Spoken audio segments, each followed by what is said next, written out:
in a situation where you find that not necessarily tribal or regional. I have said that.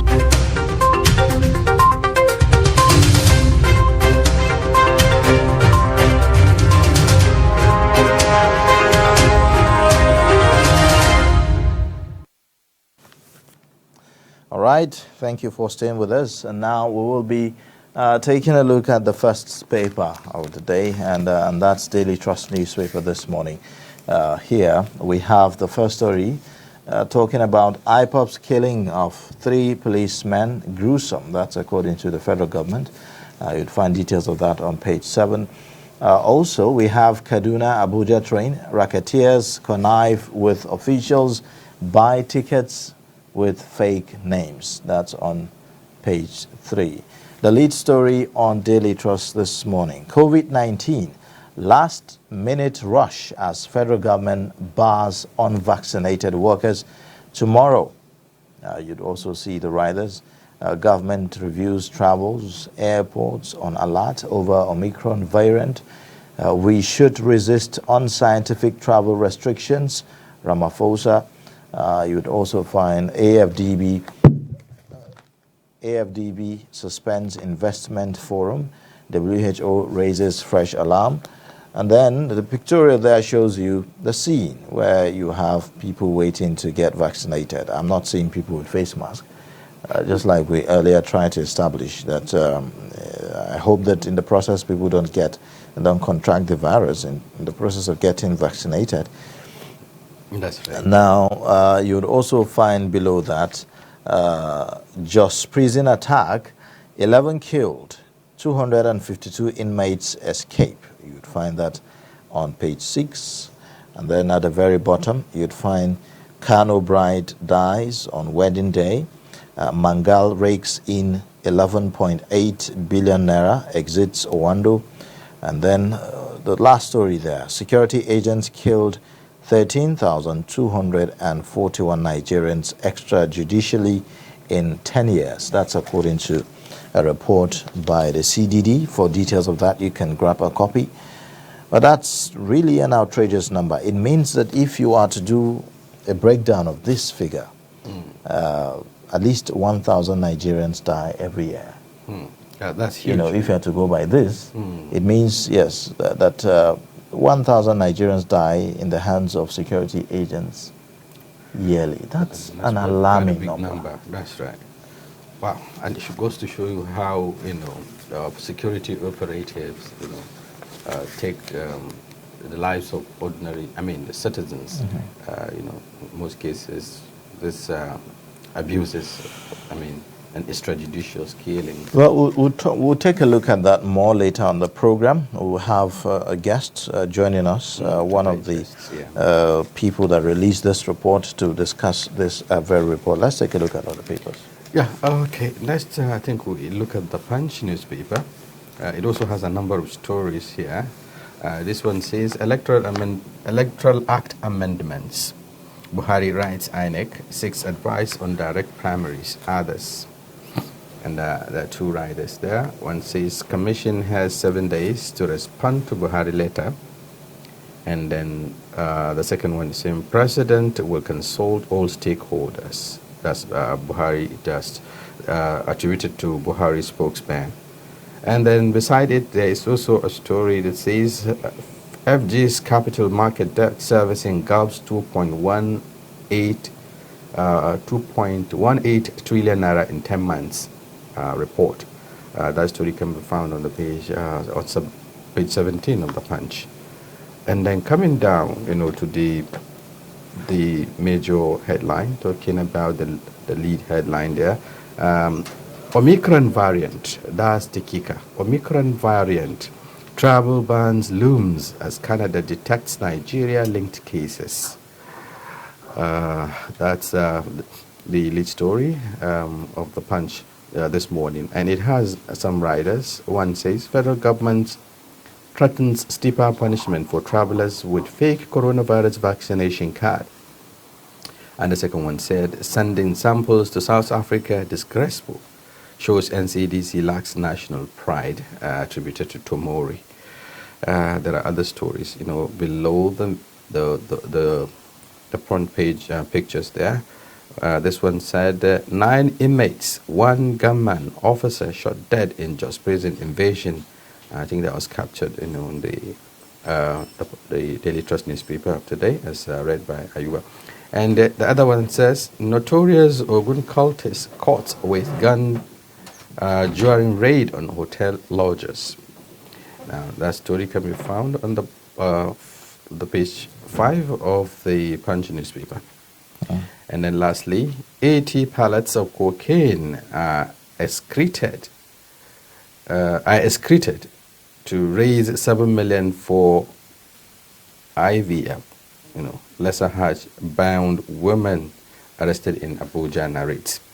That's quite shocking, She excreted 80 pallets of cocaine. Can you imagine that? Yeah, people do all kinds of things just to beat the system and to, get, I would say, to get out what they want, for their own gains and all of that. And all of that was for her to raise, some amount of money, as she said, 7 million naira.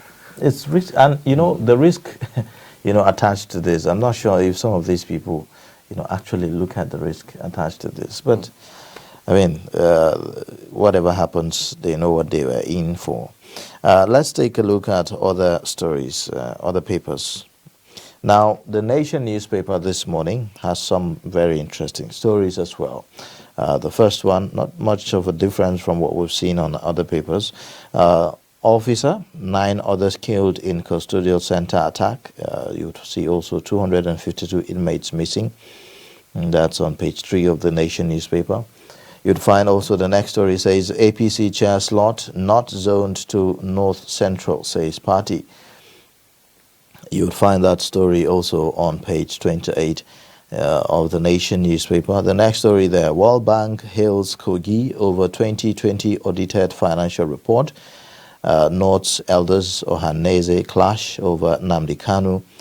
You'd find also below the nameplate, woman excretes 80 pellets of cocaine. We just saw that story. Messi wins Ballon d'Or. That's also another interesting story.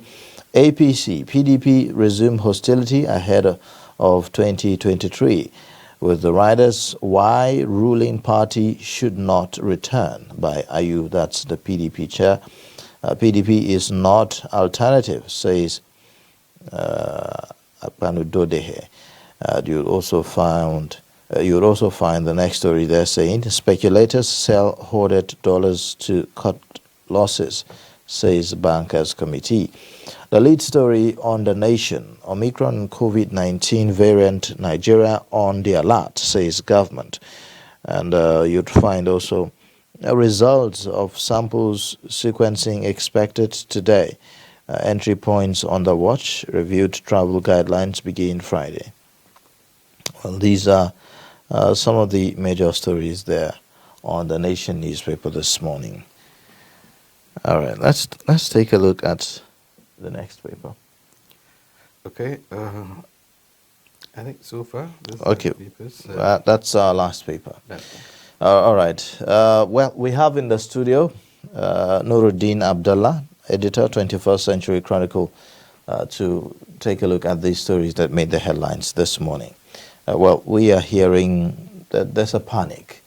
Omicron variant is already creating some kind of panic, all over the world. We are also seeing that travel ban is looming because of these Nigeria-linked cases that were detected in Canada.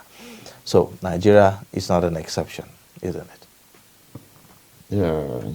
Yes. But if you look at it from holistic point of view, I think there won't be any panic that will be worse than what we had when the virus struck in 2020. I think this is the second or third variant of the virus. We had the Delta variant, even though the Omicron was detected in South Africa. And leaders, political leaders, business leaders, and even are not that so panic as they want to put it. If you listen to what President Ramaphosa was saying yesterday in Dakar, so he said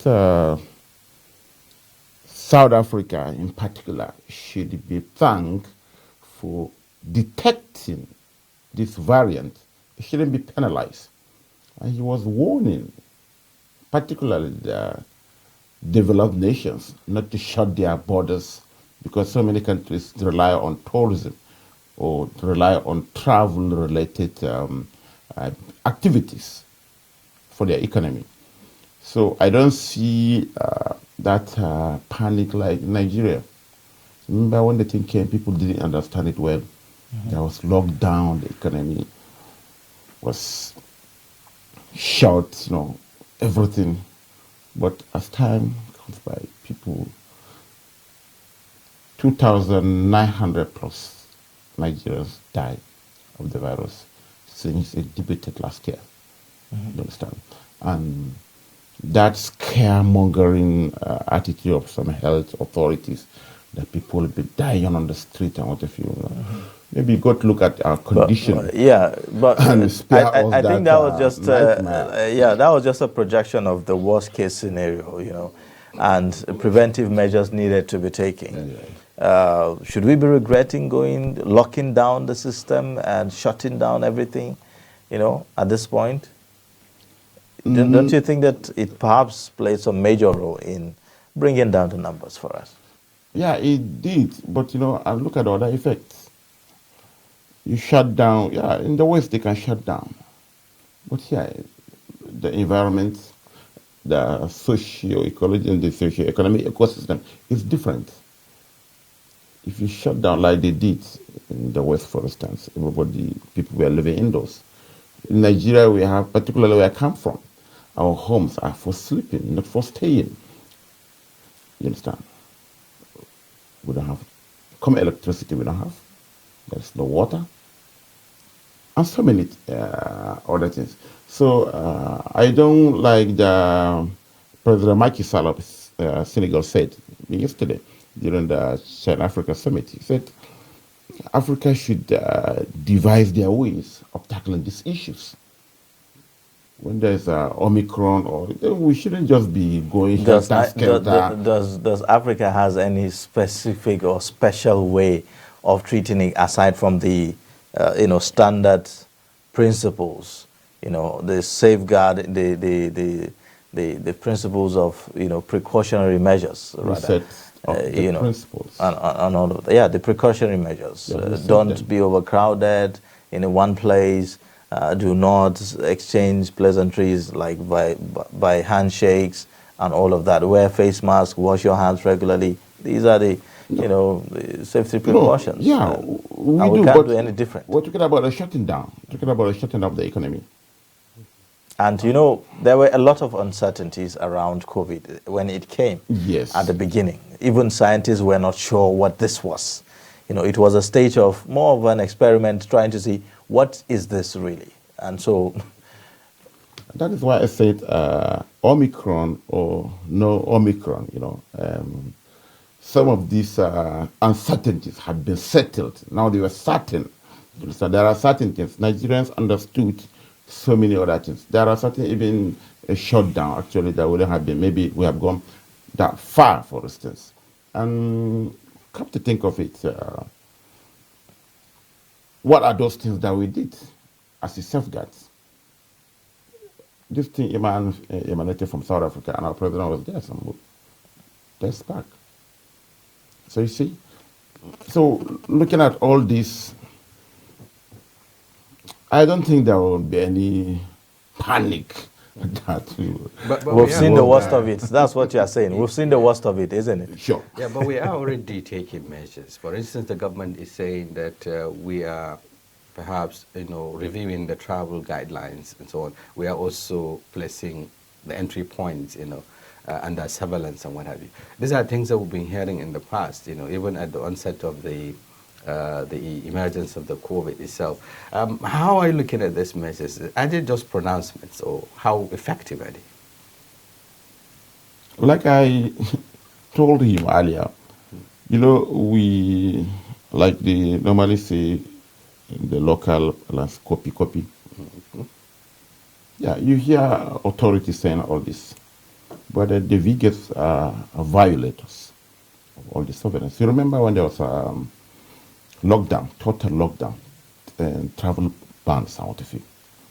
You know, there were stories all over the papers.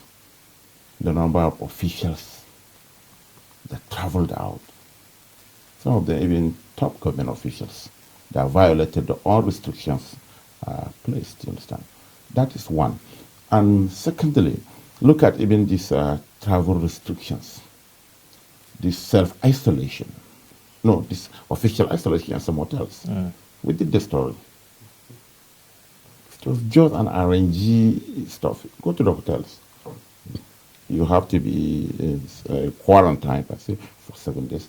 What the hotels earmarked for that purpose, simply then you pay the 140,000 and you go home. You go into these hotels, there is no any semblance of isolation that is a COVID quarantine facility. People move around. And you'll go there for 7 days, you won't see any official. Provided you part without 140,000, you're good to go. So what we're saying here is enough of official pronouncements. Okay, in that sense, you know, we are seeing on the papers, like Daily Trust led with a story about the panic, you know, in civil servants trying to get vaccinated, you know, otherwise they'll be shut out of the service, you know, by the federal government. And the deadline is tomorrow. And so we are seeing all manner of panic, people trying to get vaccinated. In that light, should we be going that direction? The federal government is confused. That deadline is unnecessary. Mind you, in the last almost 1 year, federal workers from grade level 12 down are working from home. At the same time that this Omicron was detected in South Africa, safety measures have been implemented to safeguard the country from its effect. Then the head of service announced that these workers, who constitute the majority of the federal workforce, are resuming tomorrow. Can't you see the contradiction? Again, while the Presidential Steering Committee on COVID-19, headed by the Secretary to the Government of the Federation, is saying that, okay, we have a deadline. The deadline is December 1st. The committee did not tell Nigerians how many centers, maybe even ad hoc centers, are put in place to ensure that these federal workers are vaccinated. They will end up, as usual with Nigerians, creating confusion, creating racketeering, and introducing another chapter of corruption. Because with this now, people will be desperately looking for this.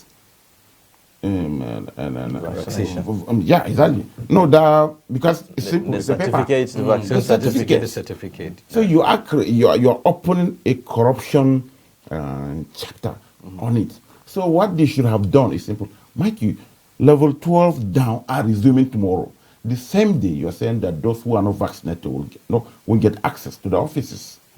So we expect to see some kind of chaos. Of course, yes. Yeah, so we're talking about civil servants, for instance. What happened to the larger majority of Nigerians?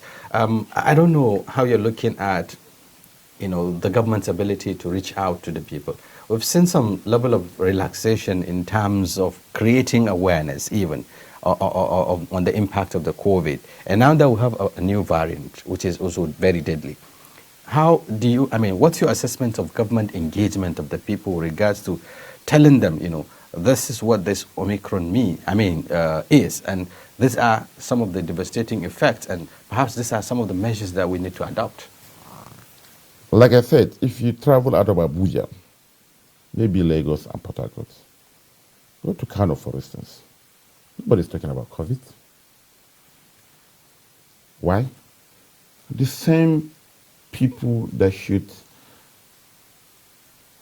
under normal circumstances, observe these protocols are violating them. Remember, there are instances where when even lockdown or what have you, ban on mass gathering by taking place, some government officials are performing weddings and what have you. That's the problem. So there's no sincerity. There is no sincerity, and you know that gives Nigeria is a very sensitive person, a typical Nigerian. So if this thing is real, what is this thing happening? So, like I said, after the lockdown, after the fears, you know, people are relaxed. The government is relaxed. What the Boss Mustafa's committee is doing is dishing out statistics. Nothing else. Even the ban, go to the airports. The whole thing has been turned into mass racketeering. We see even videos. MM2 in Lagos, even in Abuja here. You come with your passport, if you can part with some monies, you are good to go. Do you see some imperatives? Now, the imperative of perhaps reviewing our strategies, because fundamentally, beyond even enlightenment and awareness, we perhaps need to review what we've done in terms of providing the necessary equipment that are required, you know, to handle emergencies, like the oxygen, you know, and what have you that we require at the hospitals, you know, the bed space and so on and so forth.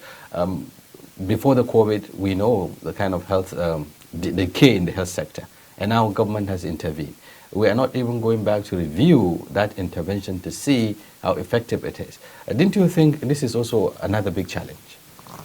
Don't even go to, you're talking about oxygen. What of the testing kits? The kits, right. It costs more than 30,000 to get tested now.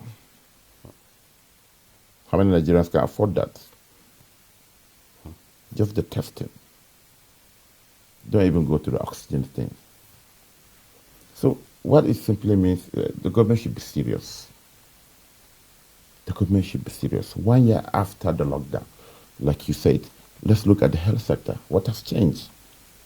Is there any improvement in the budgeting system? Are we building more infectious disease centers?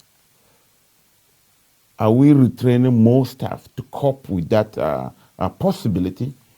Because when this thing is going to strike, we will get notice. It just drops. You understand? So, exactly. So these are the issues. And, okay, the vice president has been saying, okay, we may have maybe a vaccine, a made in Nigeria vaccine or whatever. But how far have we gone? Like, go to the hospital and see oxygen, how much it takes. And go around the country, minus Abuja, Lagos. These special facilities meant for quarantining or even treatment. Nobody cares about it anymore. So unless government take this thing serious, then Nigerians will think that we're just joking. And the fact that the disease is also evolving, we're talking about coming up with a vaccine. How will this distort, you know, our arrangement? Because you have to also upgrade. That's what it means, since the virus is upgrading. First and foremost, the testing stuff. How many Nigerians are tested? That's it. I tell you, you need minimum of 30,000 naira to get tested. It's about 36. How many Nigerians can afford that with the prevailing economic realities? So I think that is the starting point. Maybe we have lower numbers now. The NCDC, you know, dish out lower numbers because many people don't have the capacity to get tested. Only 1.7% of Nigerians got the first dose of vaccination. Just about 3-point-something million fully vaccinated. Quite a minute number. Out of 200 million population. All right.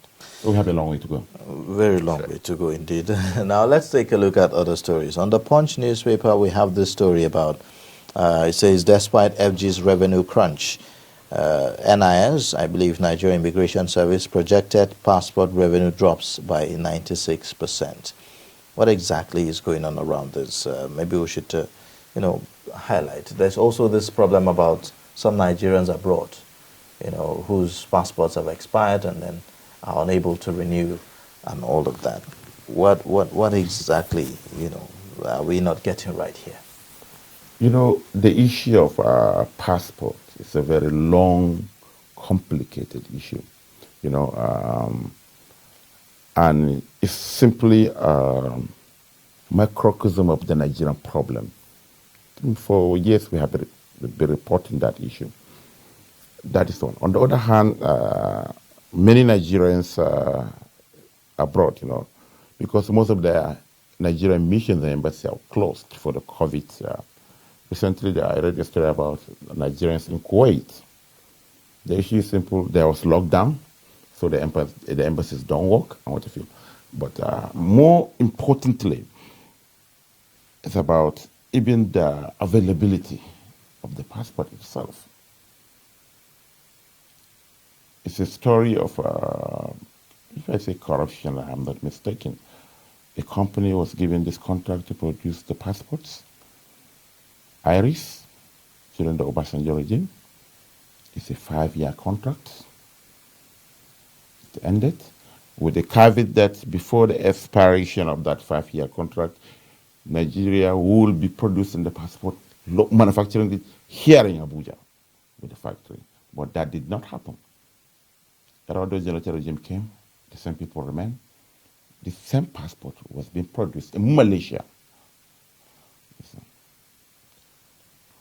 Talking about the local, and they were accessing forests.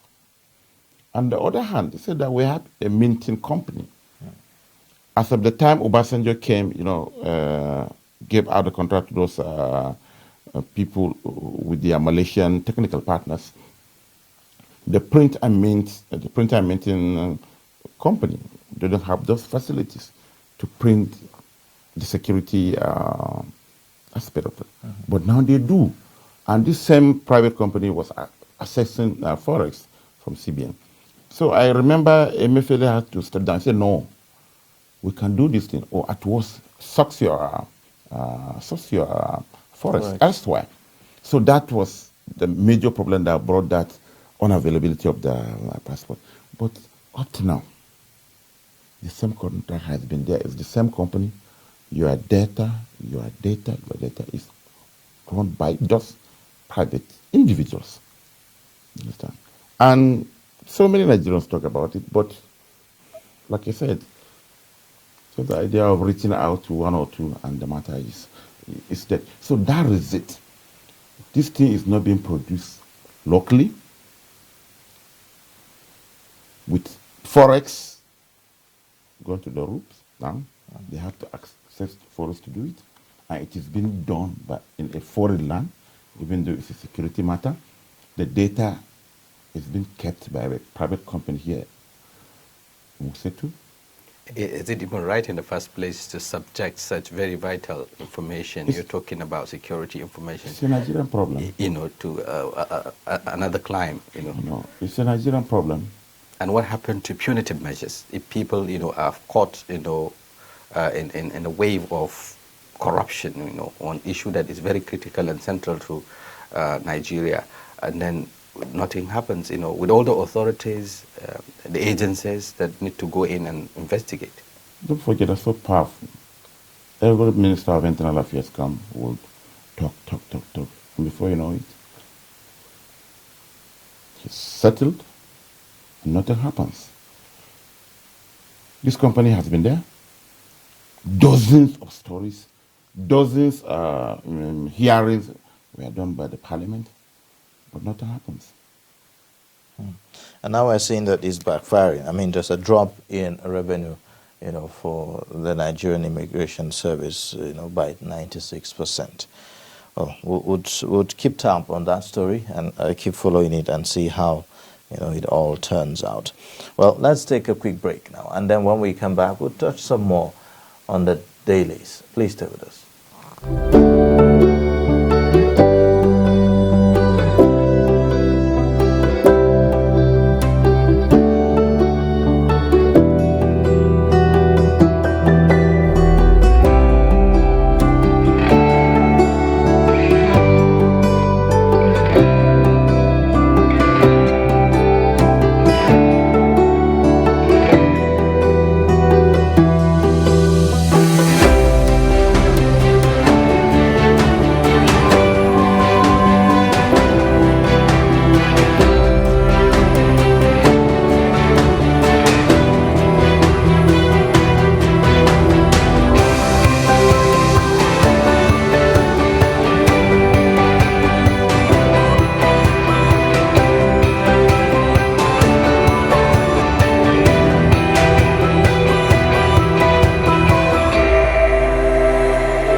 issues and breaking news by downloading the TrustTV mobile app on your Android devices. Go online, click Google Play Store, search TrustTV, install the app, and get doses of unfiltered information on happenings all over the world in your pocket. Trust TV, documenting the Nigerian story.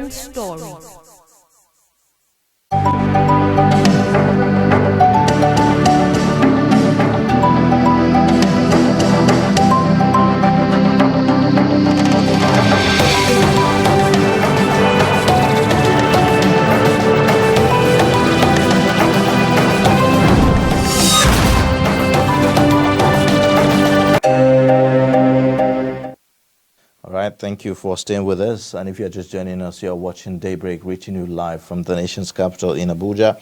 We're reviewing the stories that made the headlines with Nurudeen Abdallah, editor, 21st Century Chronicle, here in the studio. Now, one other story that made the headlines from yesterday and even till today is the one about Jos prison break, where we are now seeing that over 200 inmates have escaped. Some deaths were recorded as well. What's your reaction to this yet again another tragic, incident in our history? This is not the first, it's not the second, it's not the third. In fact, in the past few years, we've had like 12 of such incidences. Are we learning any lesson from this? I don't think we are. You remember what happened in Kogi?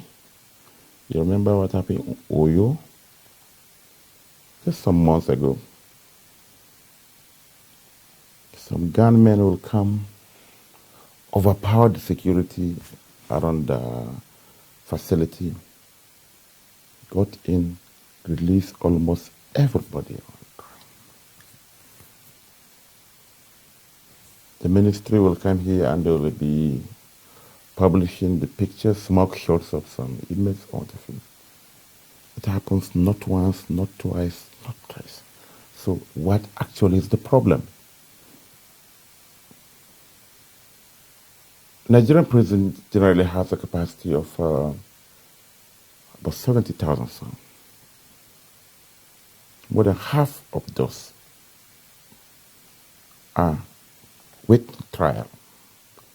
So since we cannot secure these facilities, apparently, then what happened in Jos? It was just like a drama. Government trapped on the view and 10, 11 people dead. 2 personnel, the gunman, and some inmates. Over 260 escaped. They were able to recapture 10 as of yesterday. And the sad thing is probably among these inmates that died, there are probably those who were just there not because they committed any crime, maybe just awaiting trial. But what does that say, with regards to our justice system, especially the criminal justice system?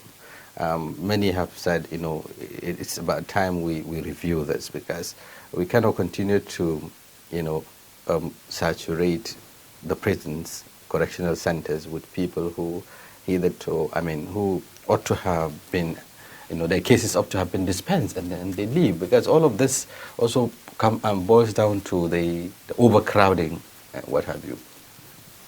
Yes, there is a presidential committee on the congestion of the prison. And I think some couple of thousands were released by this Buhari administration. But I think they need to work faster. And more importantly, the other aspect has to do with the prosecution. Let me give you a small scenario. If an IPO who is in, let's say, Otako police station is handling a case, and he is transferred, let's say, to Kubwa or Gwagoleda, that case suffers. Because they will tell you he won't be coming to court. It won't be assigned. And Mike, you may be already a suspect. Has been remanded in prison custody. That suspect will be there for 10, 20 years for a minor offense. So that is it. And even the judges, the criminal justice system itself need to be reviewed so that most of these cases should be dispensed with. And I don't know, maybe with the paucity of funds, most of these prisons, were built by colonials, like the one on Oyo. They simply pushed the walls and they were in. Virtually almost all of them, are colonial legacies, so to speak. You understand? So it simply means that it's high time to start reforming not only the system itself, the infrastructure. The National Assembly is saying that the other time, and they were enraged by this, saying that the prison guards should be armed with submachine guns. I don't think that is the best way to do it. Like even in that of Jos, you see that if you read the spokesperson of the custodial service saying that DSA is a combined force of 40 people. So actually what is happening? Are criminals becoming more daring? Understand? Yeah, you can imagine, yeah. Like you said, we have to look at the way and manner magistrates, lower courts are sending suspects to prison to awaiting trial for those years.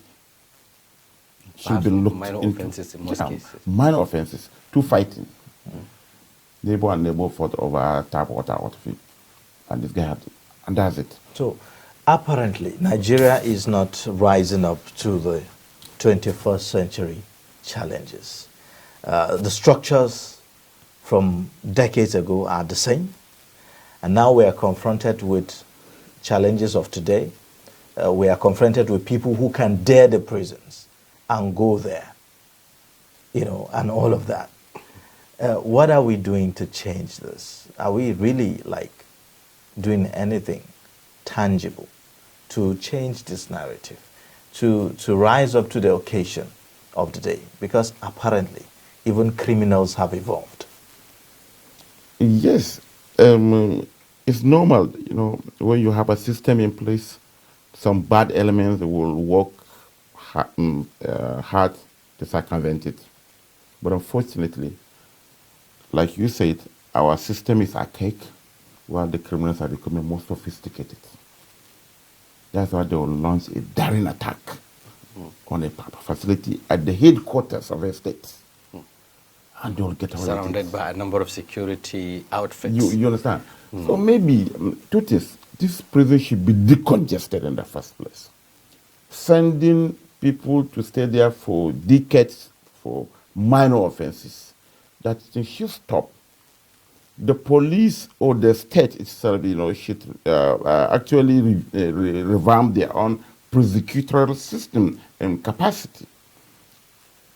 It was the case of Igboho. There are some people who were arrested when the DSS raided Igboho's home in Ibadan, you remember.